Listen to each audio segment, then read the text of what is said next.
Bismillahirrahmanirrahim. Assalamualaikum warahmatullahi wabarakatuh. Kami dari kumpulan 2 ingin membentangkan tajuk fa'il wa naibul fa'il. Tajuk pertama adalah al-fa'il. Fa'il merupakan pelaku. Isim fa'il adalah kata nama yang menunjukkan pelaku dalam satu ayat. Fa'il hukumnya adalah marfu.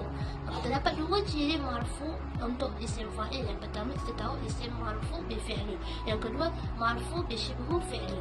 Untuk marfu bi fi'li ni ialah marfu yang jelas, iaitu kita nampak di mana fa'il dalam satu ayat tersebut. Sebagai contoh, koma Zaidun. Dekat sini kita beritahu yang Zaidun itu adalah fa'il kerana dia adalah marfu yang jelas berbaris hadapan di belakang. Tapi manakala untuk marfu bi syibhu fi'li ni, dia adalah marfu yang tidak jelas, yang kita tak boleh tahu sama ada itu adalah fa'il maupun bukan.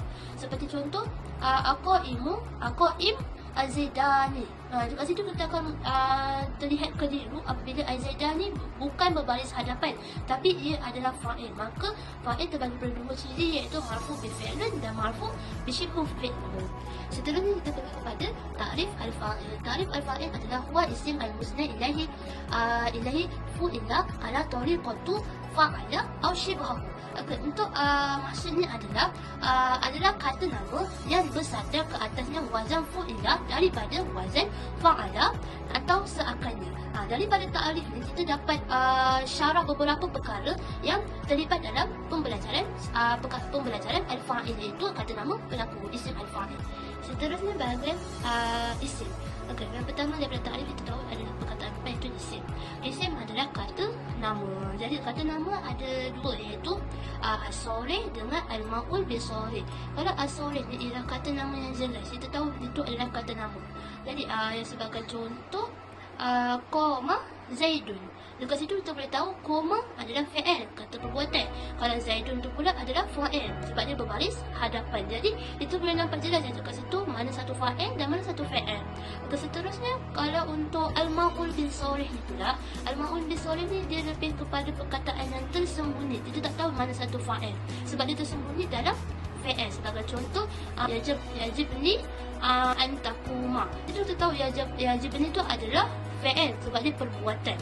Tapi yang kita tak tahu, kadang takuma tu kita anggap sebagai fi'il sebab dia takuma ada sebagai datang daripada perkataan koma. Dia merupakan perbuatan. Tapi sebenarnya dekat situ dia telah menggunakan wazan domain anta, iaitu jadi dia akan jadi takuma. Jadi sebenarnya dekat situ ada fa'il yang tersembunyi. Jadi takuma itu juga sebagai fa'il. Musnad ilahi fu'ilah.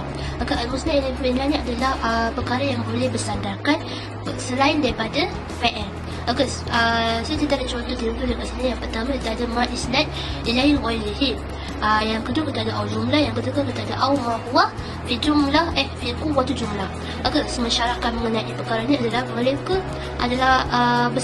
tidak bersandarkan kepada fi'il, tapi mereka telah bersandarkan pada perkara selain fi'il. Seperti contoh macam mubtada khabar. Kita tengok pada contoh yang pertama, iaitu ma isnad ala ghairihi. Ma isnad ala ghairihi ni dia kita tengok pada contoh seperti Zaidun akhuka. Dekat sini kita boleh nampak yang Zaidun tu adalah sepatutnya dia adalah fa'il, tapi dalam ayat ini kita nampak dia sebagai mubtada. Dan akhuka itu dah termasuk jadi pada khabar jumlah ismiyah. Jadi dia tidak bersandarkan pada fi'il, malah dia bersandarkan pada jumlah ismiyah punya khabar dan mubtada. Kalau kita tengok yang kedua, kita tengok pada jumlah. Selain khabar jumlah ismiyah, kita ada juga mubtada khabar jumlah fi'liyah. Kalau contoh jumlah fi'liyah ni kita tengok pada contoh Zaid koma abuhu. Kat sini kita tahu Zaid tu masih merupakan fa'il juga, tapi bila kita tengok balik, Zaid tu adalah mubtada dan koma abu tu adalah khabar jumlah fi'liyah. Macam tu. Seterusnya yang terakhir kita tengok kepada au ma huwa quwwatu jumlah, yang menguatkan lagi jumlah yang di belakangnya. Seperti contoh Zaid qaim wa lamuhu. Dekat sini kita nampak yang menguatkan tu adalah hu di belakang. Itu menunjukkan mereka perkara ni macam bahagian fa'il ni tak bersandar kepada fi'il tapi dia bersandarkan kepada perkara lain. Ala tuliqatu fa'ala. Maka ala tuliqatu fa'ala ni apabila wazan fa'ala ditukarkan kepada wazan fu'ila.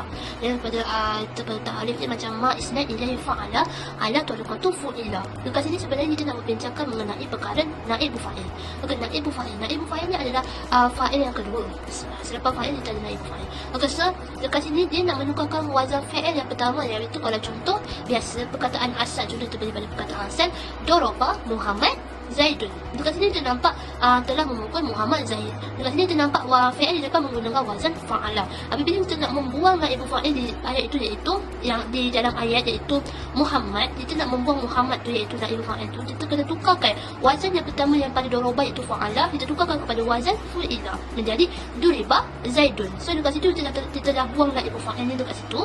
Jadi dia hanya masyarakat bagaimana kita nak menukarkan wazan fa'ala kepada fu'ila. Ta'rif yang terakhir iaitu syibahu al-fa'il. Maka syibahu al-fa'il ni adalah kita nak tengok perkara-perkara fa'il yang boleh perkara-perkara yang boleh disandarkan dengan fa'il selain daripada isim fa'il. Macam yang mana kita tahu kita perlu ada fi'il, fa'il, maf'ul bih, tapi ada juga perkara-perkara yang boleh disandarkan yang menampakkan seakan-akan dengan fa'il. Seperti contoh kita ada isim fa'il, isim sifat musyabahah, masdar, isim fi'il, zaraf, al-jar majrur dengan af'al tafdhil. Perkara-perkara ni adalah perkara yang seakan-akan yang boleh kita sandarkan dengan fa'il. Anwa'u al-fa'il. Anwa'u al-fa'il terbagi kepada dua. Yang pertama isim zahir dan yang kedua adalah domain. Manakala domain boleh terbagi kepada dua bahagian, iaitu domain mustatir dan domain baris. Untuk isim zahir, kita tahu isim zahir adalah isim yang menunjukkan kata nama seperti qama Zaidun. Di sini dia nampak jelas iaitu kata nama, iaitu pelaku dalam ayat itu adalah Zaidun. Manakala bagi domain pula yang terbagi kepada dua, terdapat domain mustatir dan domain baris. Domain mustatir adalah domain yang jelas, manakala domain baris adalah domain yang tersembunyi.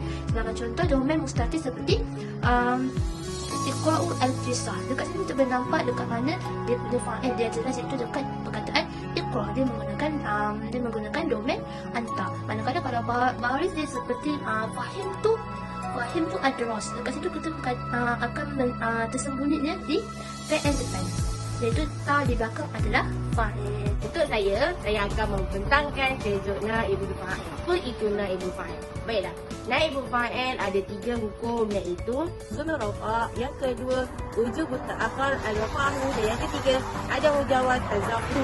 Luzum rafa' adalah dia merujuk satu keadaan, iaitu maf'ulun bih yang menggantikan suatu tempat yang menjadi naibul fa'il.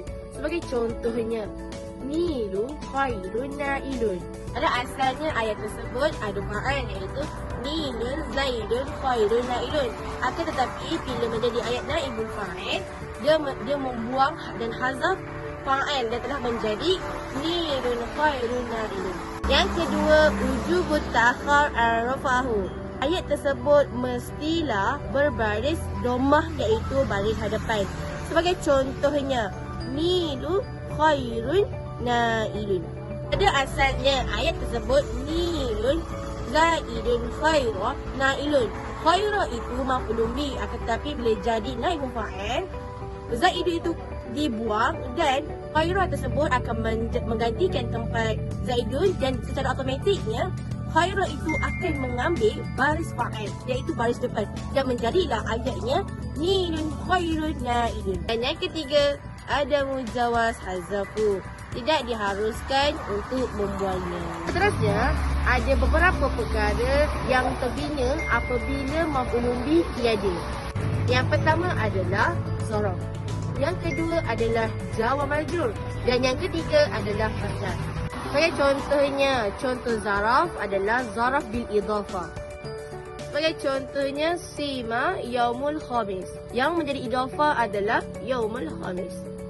Yang kedua adalah jawab majrur.